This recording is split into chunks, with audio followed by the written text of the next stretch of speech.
प्राचीन महेश्वरीतील महेश्वर घाटाचा हा अनोखा नजारा आहे.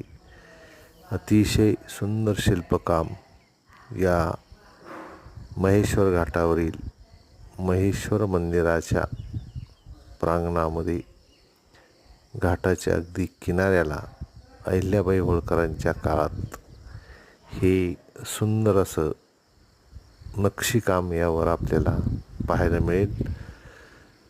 दगडावर बारीक कोरीव काम आणि सुरेख अशी रचना हे या महेश्वर घाटाच्या मंदिराचं वैशिष्ट्य आहे. प्राचीन काळात केलेली कलाकुसर व त्यावरील दगडावरील काम हे अनोखं काम आपल्याला या ठिकाणी पाहायला मिळतं. नर्मदा परिक्रमात हे सर्व आपल्याला पाहायला मिळते. नर्मदे हार.